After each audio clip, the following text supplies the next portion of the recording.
Hello everyone, and this is Ira. I am back with more fantastic news. I have lowered up twice because I was getting pretty much murdered. And up next we have our boss, which is very powerful. The tip, take advantage of this. It acts like a shield and makes you take 0 damage. I think that's good enough for an introduction. It's a giant clump of ice. Faint sounds of breathing can be heard from within.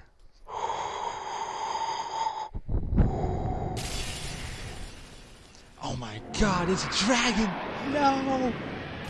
You know, if we weren't taking damage, if we didn't take damage for that, it would hurt so badly. Oh yeah, this is much better damage. I was like doing 2 damage per hit last time. It's the highest gain of 17. Makes things so much easier. And as for records to show, I have died about 4 times here. Nope. Nope.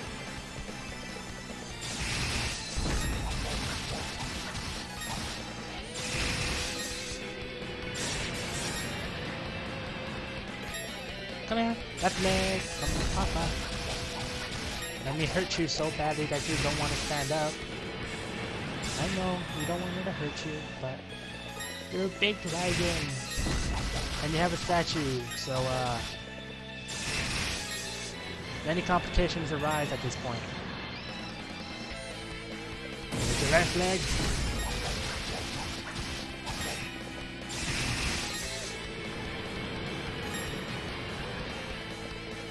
Over that. Stabbing him leg. Stabbing.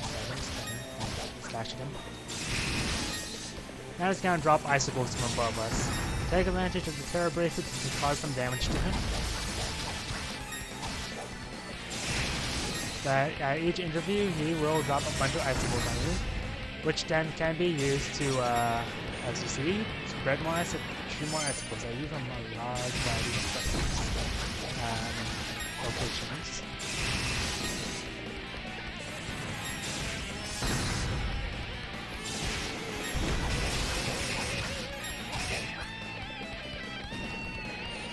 Now, when he starts to get at 1,000 health, he will try to make an attempt to throw you into the sky.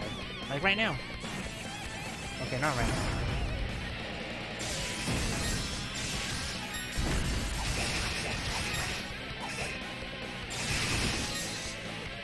Now, nope.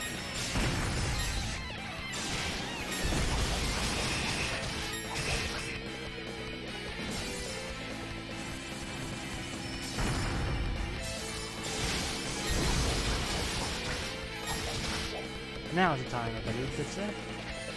Yes, it is. You can avoid it by just doing that. Maybe let him grab you, which I'm going to show right now. Jump up from the wall. Good boy. Not good boy. Show me that move.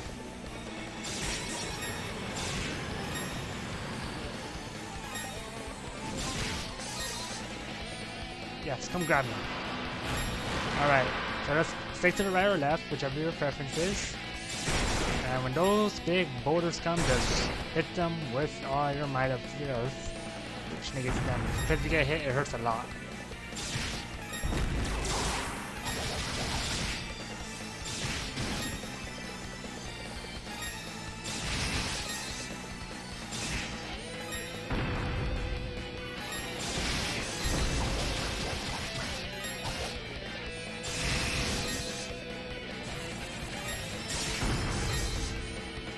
Papa. Thank you. And with that, we have defeated the ice dragon of the cave, and we get a new statue. There's also an achievement for I believe for beating this game under 5 hours, which I consider probably an easy achievement, but at the same time really hard. It's probably easier to do it on easy, I believe. A light statue, or very easy. And now we have 4 statues. The 4 statues began resonating with one another, emanating a natural light in the process. Oh. Oh, so I'm gonna see this real time.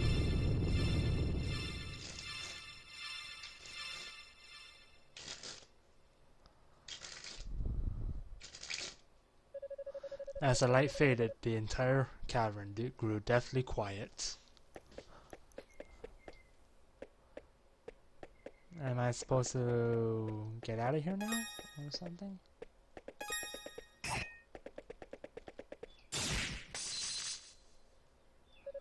The rocks were packed too tightly to be broken with a terror bracelet. Ado was trapped. Oh no! God damn it, why are we trapped? Oh. Hey! Is that you in there, Ado? Are you hurt? Ado shouted back that he was uninjured. Glad to hear my little buddy's okay. That quake caused some of the crevice walls to collapse. I don't know how to say it. I managed to pick my way through though. But now we gotta do something about these rocks. Ado, I'm gonna need you to step back for a second, okay? Oh god. He's gonna do what he did in the first yes. Here we go. Yeah! God damn, he really did do it. If you don't know what I'm talking about, in this one, Dogi rescued Ado by punching through a wall. That's what I'm screaming. Wall zero, Dogi the wall crusher, like a million. Who needs doors when they got me? Yeah, you just have to punch through walls a lot, and a lot of financial tax will happen. That was a new record too, I think. Never took down solid rock before. Should have get me in the history books. Did you take down a brick wall before? So, looks like you found another statue. Is that all of them? Let's head back to the master's house.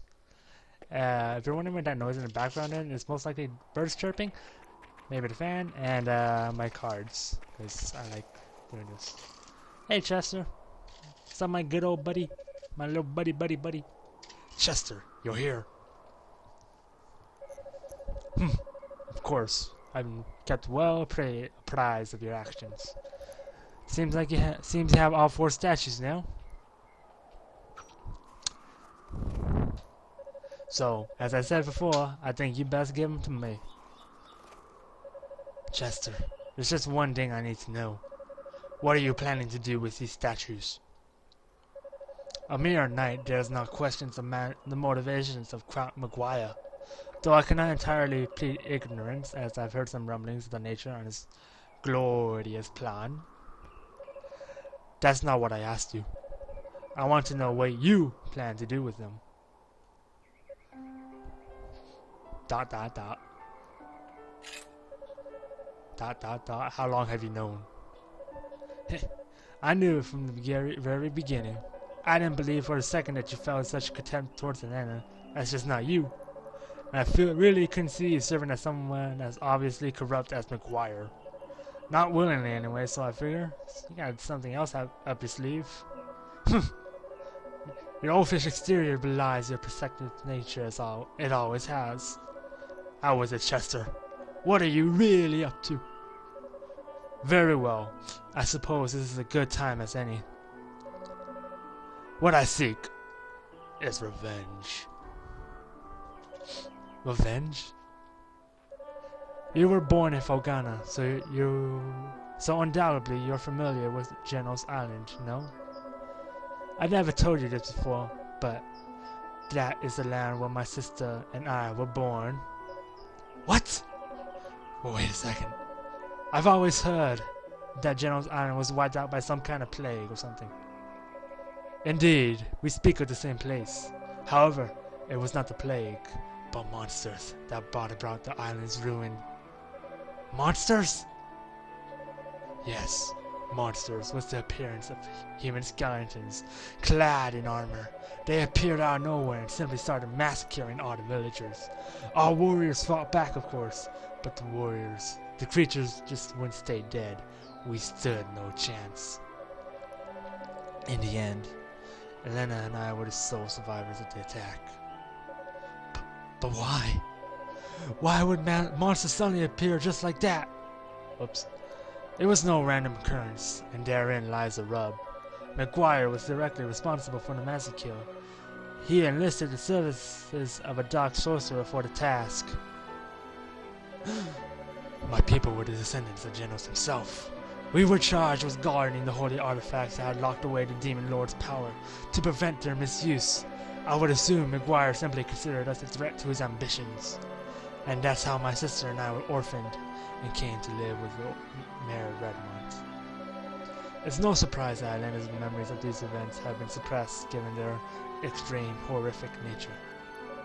Then, you want revenge on McGuire, yes.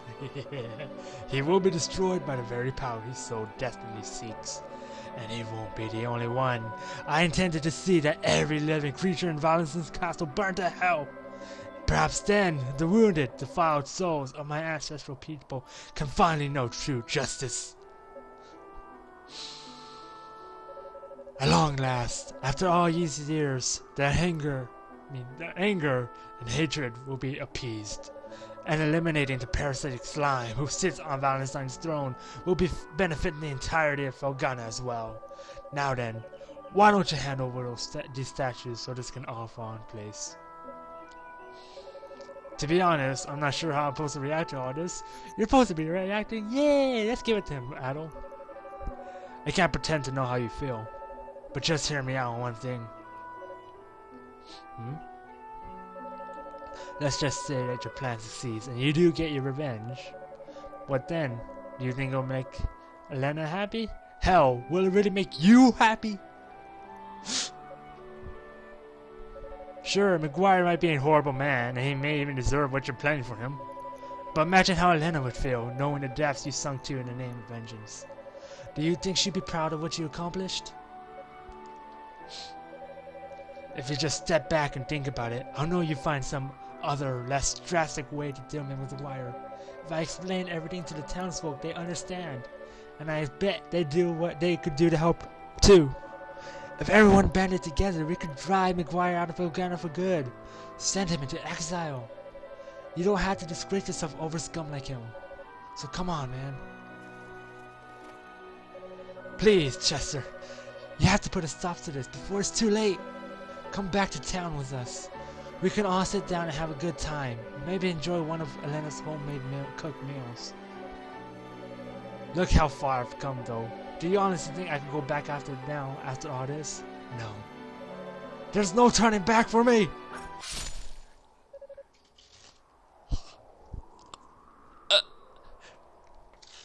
Side note. God damn it, Chester! You damn bastard! How's there you stab doggy? All that blood. Chester! You stupid son of a bitch!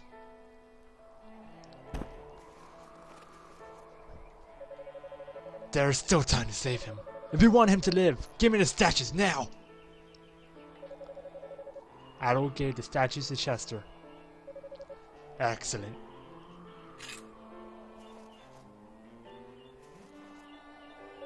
Now, I can use the power of these statues to hurl all of Valenstein's castles into the darkest depth of hell. I hardly need to say at this point, but you may wish to reconsider trying to stop me. Unless, of course, you want to end up like him.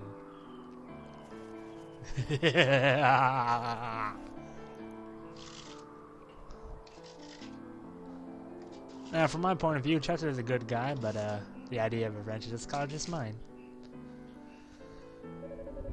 I can't believe Chester attacked Doggy. This is all my fault, actually. 12 years ago, I served as a Valenstein Knight. I was there on Genos Island that day. All the knights were. Our task was to provide backup for Captain McGuire's sorcerer. In other words, we were to man the sidelines and terminate any villager who's tried to escape. And we did just that. But then I met the Stout children, and despite my sworn oath to McGuire, I couldn't bring myself to harm them. I hit them instead and snuck them away from the carnage. But I knew I couldn't raise them, so I left them with the mayor and safely ran away to this god-forsaken shack. I spent my days slowly unraveling McGuire's plans and researching the old tales of Genos and Galbalan. Chester never knew of my knighthood, but is well aware that I saved his life, so he and Dogi would often visit.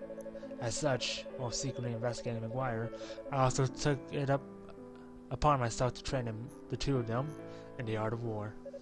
Dogi's departure aside, things continued in this manner until just last year.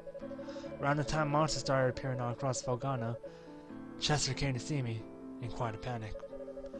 The monsters had brought his memories to the General's island to the surface, and he had no idea how to cope. I told him everything, every single detail I knew about his past and about my role within it. It was one of the hardest things I've ever done in my life. I suppose I was looking for some manner of catharsis, but all it did was exacerbate Chester's desire for revenge. To be perfectly honest, I haven't the slightest idea what Chester intends to do with the statues. But if he's willing to stab an old friend to get them, then I doubt there's much hope of talking him down. If we let him continue unchecked, the damage he receives and inflicts won't be limited to Valentine Castle, but all of Felghana. Ado, I must ask that you go back to town immediately and tell Mayor Edgar everything that's happened. You needn't worry, I'll take care of Dowie, and once he's back on his feet, I intend to pay the castle a little visit. Alright guys, that's it for this episode, because I'll have to do some special things. Yes, special things. But I will see you guys in the next part. Have a good day, have a good night, have a good evening, afternoon, whatever time it is over there. Have a good whatever. And I'll see you next time on this Oath of Felghana. And quote unquote, with what Peter used to say, I like to spank people. Bye bye.